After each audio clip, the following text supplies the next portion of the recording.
There is a photograph inside the Smithsonian's National Museum of American History that lacks any official explanation. Taken in 1865, it depicts the interior of a machine workshop in Philadelphia. Men stand at workbenches. Behind them, tools are arranged on pegboards. The light in that room, how it falls flat across every surface with no visible flame, no candle shadows, no kerosene haze, no bright center with a dark periphery that every pre-1879 light source should produce looks exactly like electric lighting. Thomas Edison did not demonstrate the first practical incandescent bulb until October 1879, 14 years after this photograph was taken. I wasn't searching for this. I was following something else entirely, trying to understand why so many industrial patents from the 1880s and 1890s read like refinements of existing technology rather than descriptions of new inventions. The language kept giving it away. Patent attorneys write an improvement upon the existing method of when they are iterating on something. They write a novel apparatus for when they are claiming something genuinely new. Almost all of Edison's light bulb patents use the first kind of language. When I went looking for what existing method they were improving upon, I ended up in the photographs. What I found there does not align with the timeline we have been given. Let me be specific about what I mean by the timeline. The official history of electrical technology runs like this. Arc lighting arrives in the mid-1870s, practical incandescent bulbs in 1879. Commercial electrical grids begin in the 1880s. Radio transmission is demonstrated by Marconi in 1895. The telephone is patented by Bell in 1876. Clean, sequential. Each invention builds on the last in a logical progression. But photographs don't lie the way documents can. A document can be amended, reissued, misstated, or quietly revised. A photograph captures light. The physics of light do not change depending on what the official record says. And when you spend enough time in the photographic archives from the 1850s, 1860s, and 1870s, you start seeing light in places it has no business being. Start with Matthew Brady. Brady is the most documented photographer of the American Civil War. His studio portraits and battlefield images form one of the largest single collections in American history, held across the Library of Congress and the National Portrait Gallery. Historians have studied these photographs for 160 years. What they study is composition, subject matter, military documentation. What almost no one has studied systematically is the lighting. Interior portrait photography in the 1860s operated under severe constraints. Daguerreotype and early wet plate processes required long exposure times. Natural light from windows was essential. The artificial light sources of the period, candles, oil lamps, early gas lamps, created visible hotspots and deep shadow gradients that are chemically recorded in the image. You can tell a 19th century interior lit by flame because the physics of the light source are embedded in the exposure. Several Brady studio photographs from 1863 and 1864 show ambient lighting that does not match any known artificial light source of the period. The light is diffuse even without a visible point of origin. Studio historians attribute this to skilled use of reflectors and window positioning. That explanation works for some images.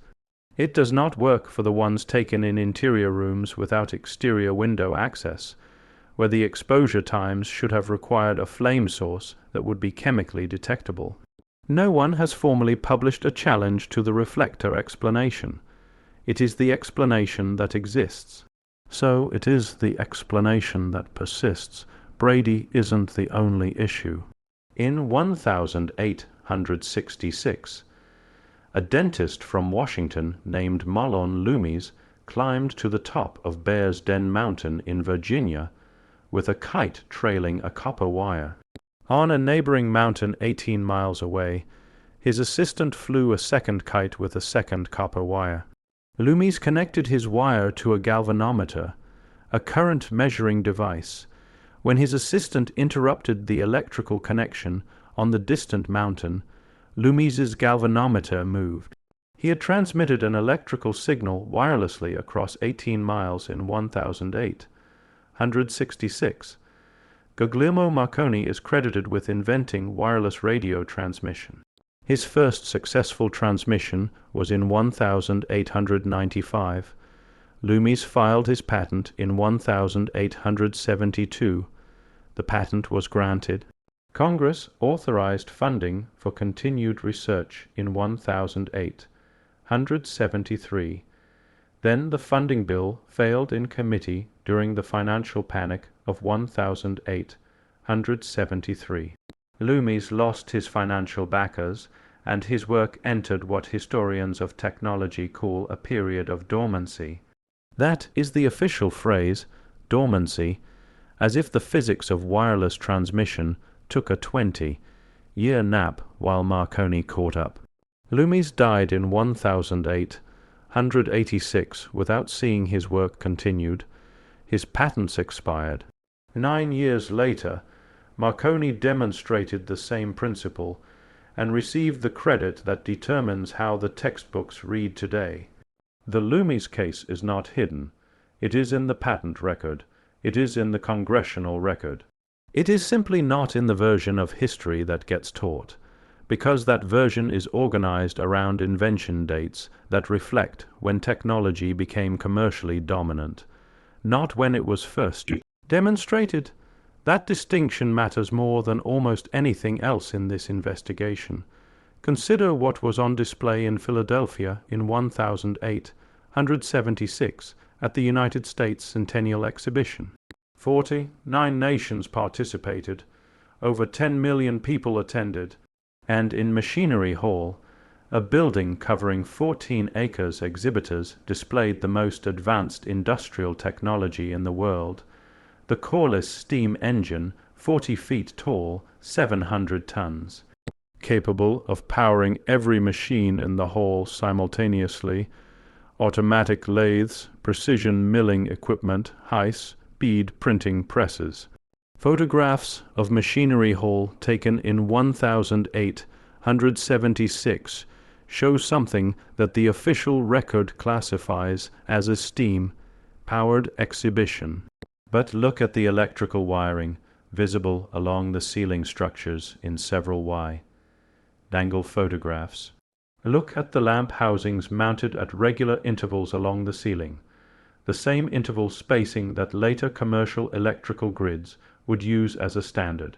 These photographs predate the commercial electrical grid by 7 years. They predate Edison's public demonstration of incandescent lighting by 3 years.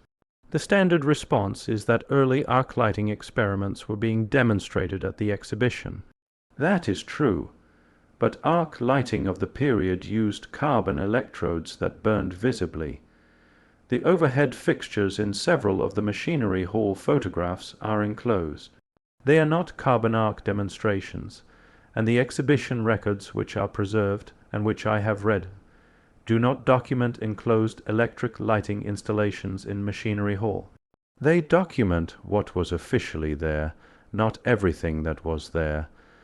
This is where the patent record becomes the most important document in the investigation.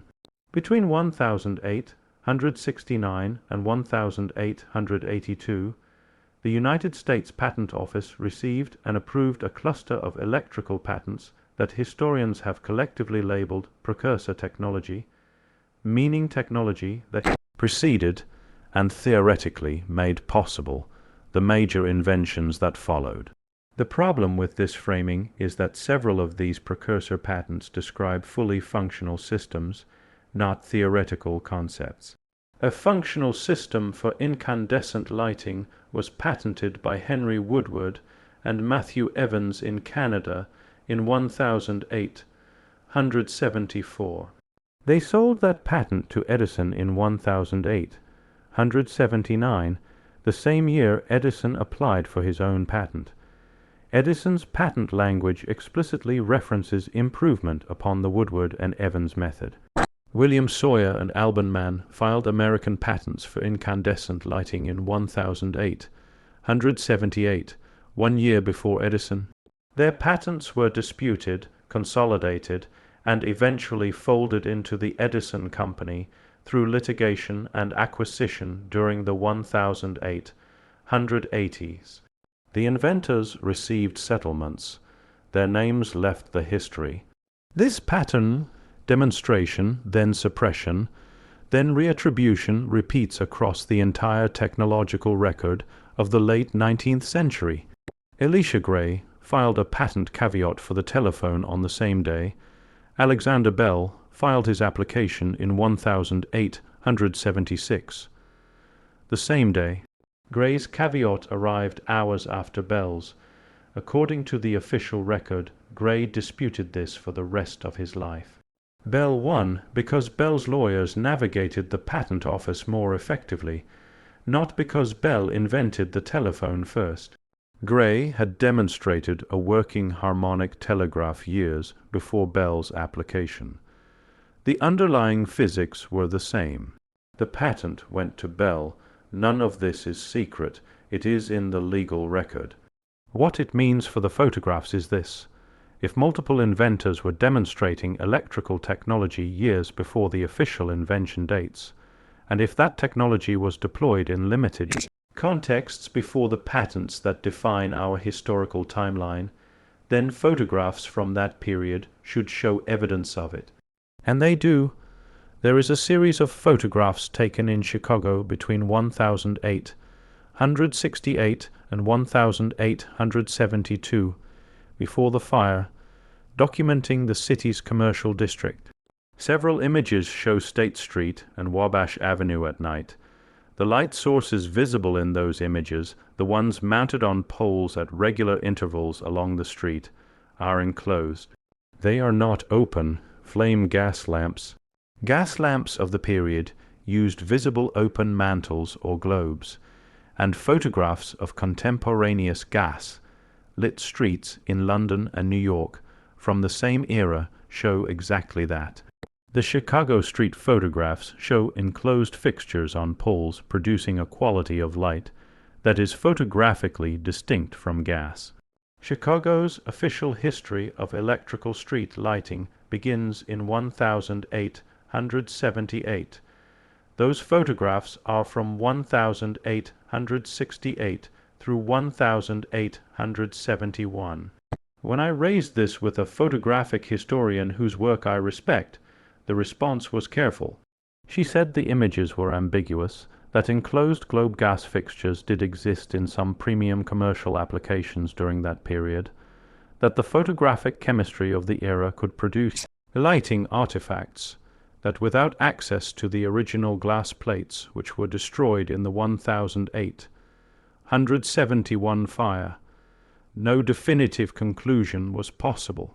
She was right about the ambiguity.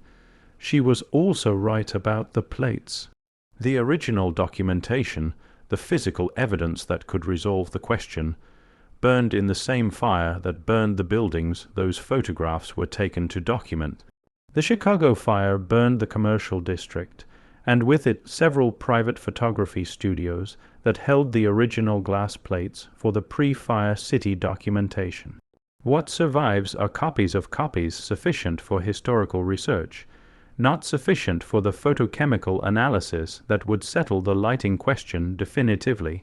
These photographs have been analyzed for dozens of purposes across 160 years of scholarship. The question of what is actually generating the light in them appears not to have been asked as a formal research question, which brings me to the man whose story I keep returning to. His name was Joseph Swan. He was a British chemist and physicist who demonstrated a working incandescent light bulb in Newcastle in February 1879, 9 months before Edison's October demonstration. Swan's bulb worked. It produced stable light for a useful duration. He installed electric lighting in his own home in Gateshead in 1880, making it the first private residence in the world to be lit by electricity, a fact that is not disputed. The company that emerged from the patent dispute between Swan and Edison was called Ediswan. It operated in Britain. Edison's name came first. In American history, Edison is the inventor of the light bulb. In British history, Swan shares the credit. In the actual chronology, Swan demonstrated it first. But Swan himself, in his later writings, described his 1879 bulb not as a new invention, but as the successful resolution of a problem he had been working on since 1850.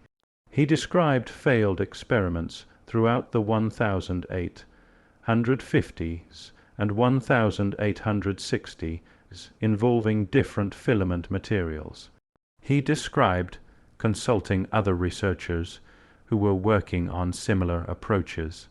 He described, in one passage I have read 3 times, encountering a demonstration in approximately 1862 of a device that produced sustained electrical light using a method he could not fully replicate with his available materials. He does not identify who gave that demonstration. He does not name the location.